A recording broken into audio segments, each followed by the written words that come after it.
Olá, tudo bem com vocês? Hoje, dia 306 da nossa leitura da palavra, estamos dando início ao livro de João.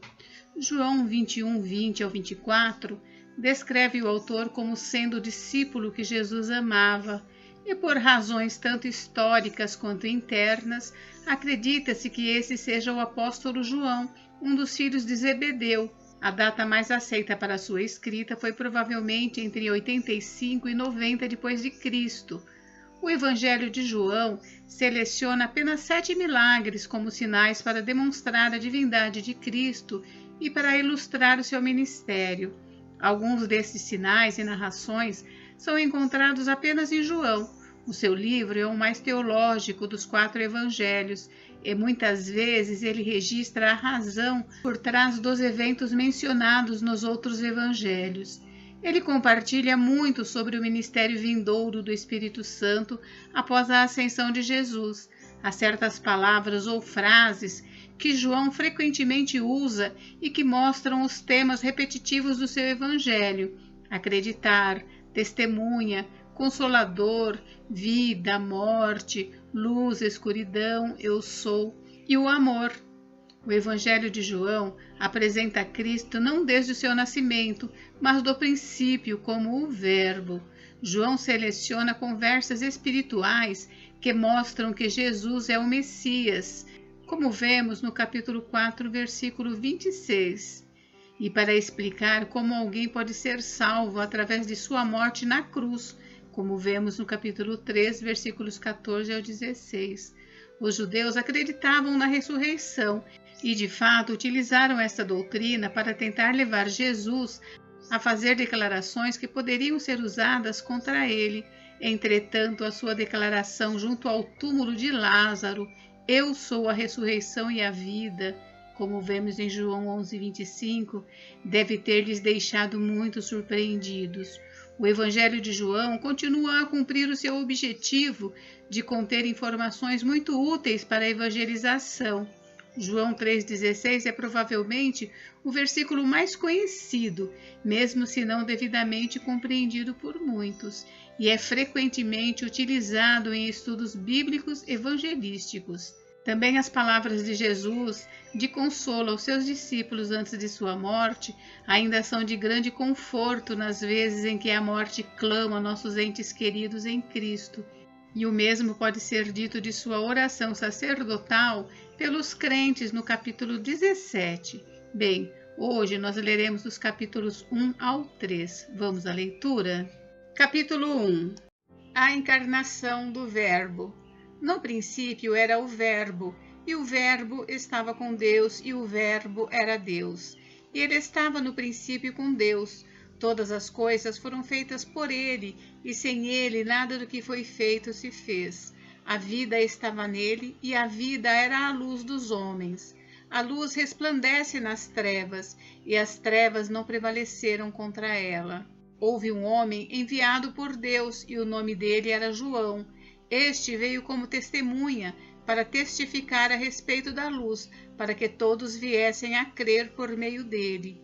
Ele não era a luz, mas veio para dar testemunho da luz, a verdadeira luz que, vinda ao mundo, ilumina toda a humanidade. O Verbo estava no mundo, o mundo foi feito por meio dele, mas o mundo não o conheceu.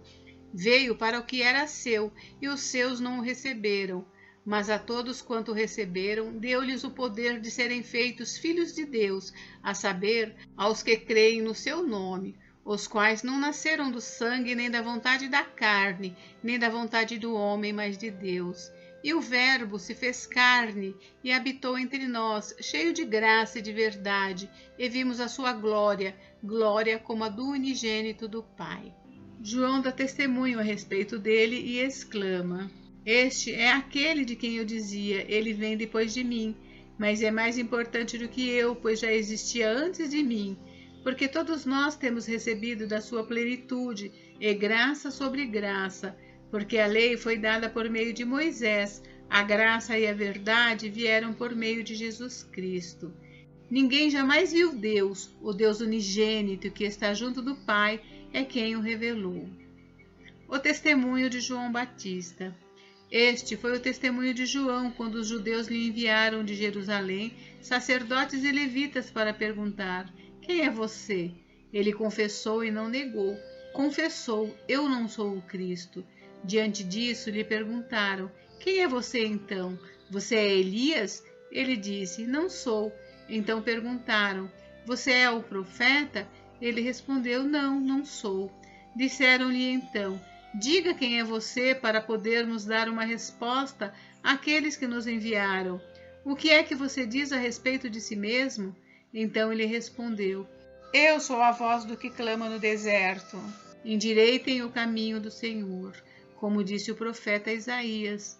Ora, os que haviam sido enviados eram do grupo dos fariseus e perguntaram a João: então por que você batiza se não é o Cristo, nem Elias, nem o profeta? João respondeu: eu batizo com água, mas no meio de vocês está alguém que vocês não conhecem. Ele vem depois de mim, mas não sou digno de desamarrar as correias das suas sandálias.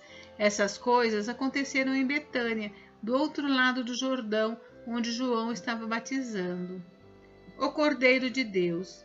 No dia seguinte, vendo que Jesus vinha em sua direção, João disse: eis o Cordeiro de Deus que tira o pecado do mundo. Este é aquele a respeito de quem eu falava quando disse: depois de mim veio um homem que é mais importante do que eu, porque já existia antes de mim.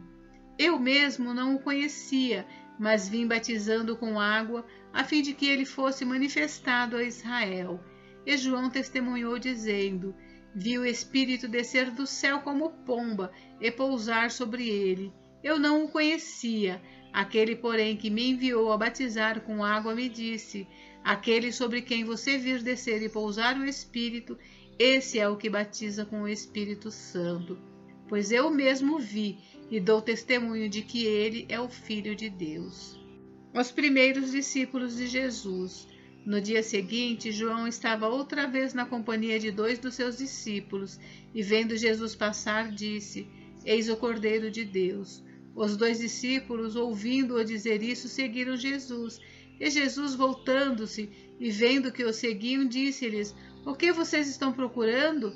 Eles disseram: Rabi, onde o Senhor mora? Rabi quer dizer mestre.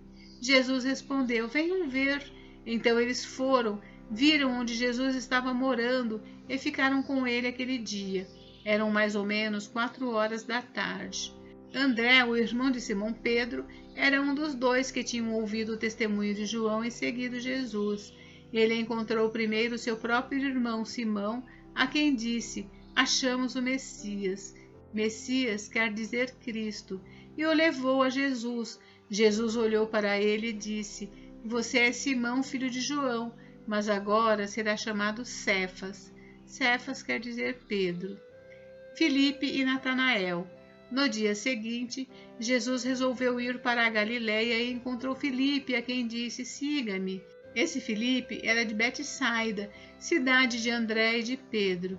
Filipe encontrou Natanael e lhe disse: achamos aquele de quem Moisés escreveu na lei e a quem se referiram os profetas, Jesus o Nazareno, filho de José. Então Natanael perguntou: de Nazaré pode sair alguma coisa boa? Felipe respondeu: venha ver. Jesus viu Natanael se aproximar e disse a respeito dele: eis um verdadeiro israelita, em quem não existe fingimento algum.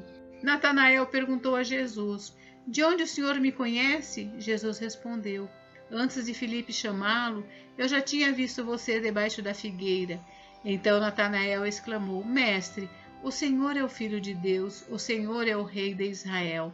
Ao que Jesus lhe respondeu: você crê porque eu disse que tinha visto você debaixo da figueira?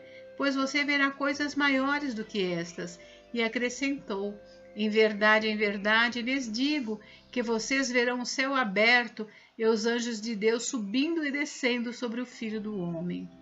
Capítulo 2. O casamento em Caná da Galileia.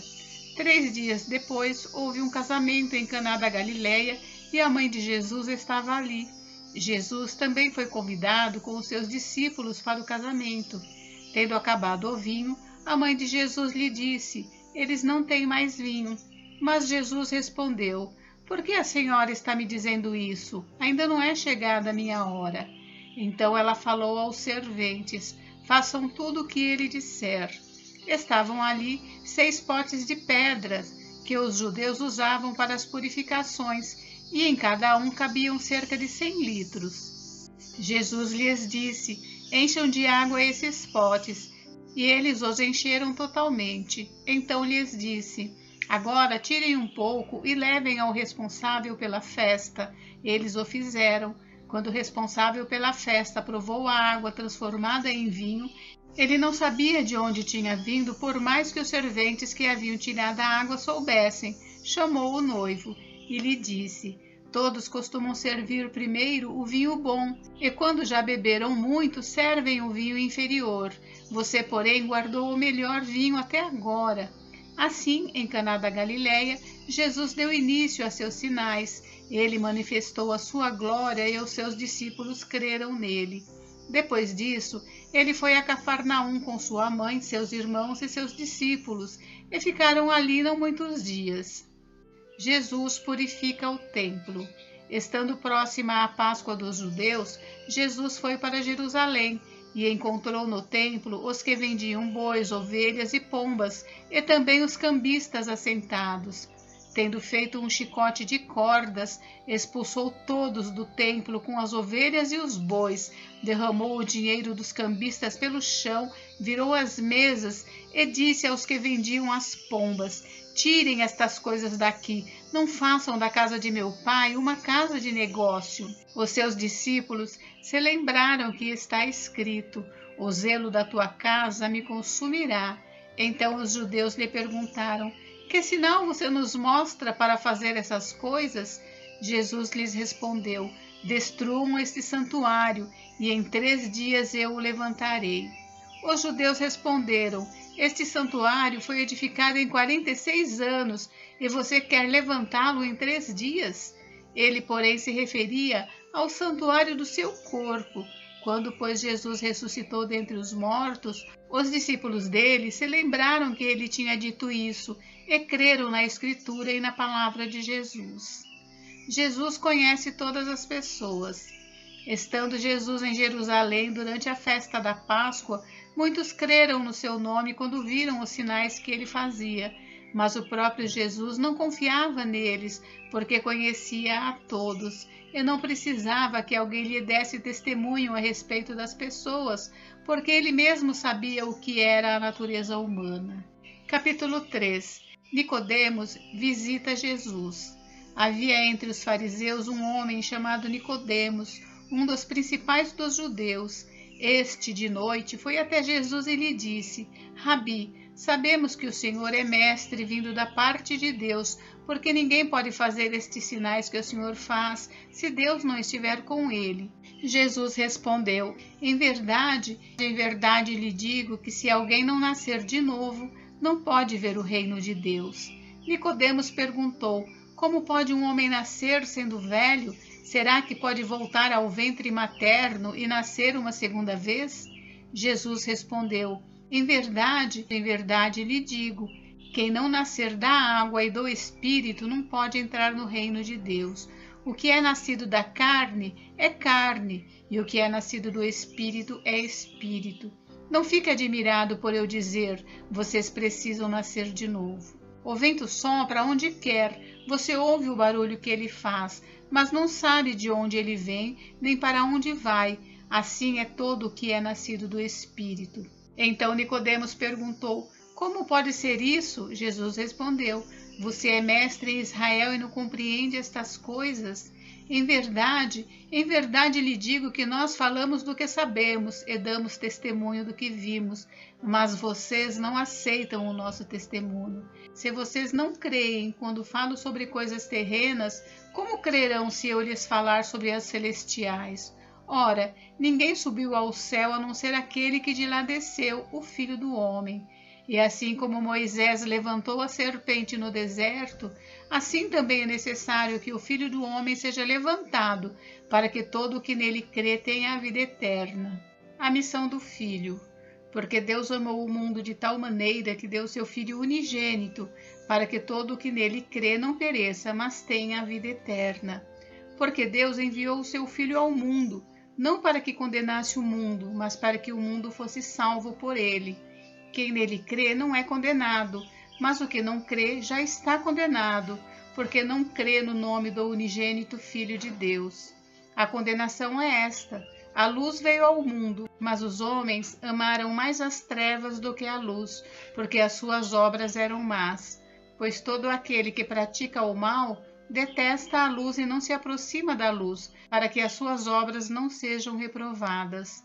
Quem pratica a verdade se aproxima da luz, para que as suas obras sejam manifestas, porque são feitas em Deus. Jesus e João Batista. Depois disso, Jesus foi com os seus discípulos para a terra da Judéia. Ali permaneceu com eles e batizava. Ora, João também estava batizando em Enom, perto de Salim, porque ali havia muitas águas e o povo se dirigia para lá e era batizado, pois João ainda não havia sido preso. Então surgiu uma discussão entre os discípulos de João e um judeu a respeito da purificação, e foram até João e lhe disseram: Mestre, aquele que estava com o Senhor no outro lado do Jordão, do qual o Senhor deu testemunho, está batizando e todos vão até ele. João respondeu: Ninguém pode receber coisa alguma se não lhe for dada do céu. Vocês mesmos são testemunhas do que eu disse. Eu não sou o Cristo, mas fui enviado como seu precursor. O que tem a noiva é o noivo. O amigo do noivo que está presente e o escuta se alegra muito por causa da voz do noivo, pois essa alegria já se cumpriu em mim. Convém que ele cresça e que eu diminua. Aquele que vem do céu. Quem vem das alturas certamente está acima de todos. Quem vem da terra é terreno e fala da terra. Quem veio do céu está acima de todos e dá testemunho daquilo que viu e ouviu, mas ninguém aceita o seu testemunho. Quem, porém, aceita o testemunho que ele dá, certifica que Deus é verdadeiro, pois aquele que Deus enviou fala as palavras de Deus, porque Deus não dá o Espírito por medida. O Pai ama o Filho e entregou todas as coisas nas mãos dele. Por isso, quem crê no Filho tem a vida eterna. Quem se mantém rebelde contra o Filho não verá a vida, mas sobre ele permanece a ira de Deus. Gente, encerramos por hoje, mas amanhã tem mais. Fiquem com Deus, Deus abençoe vocês. Até amanhã.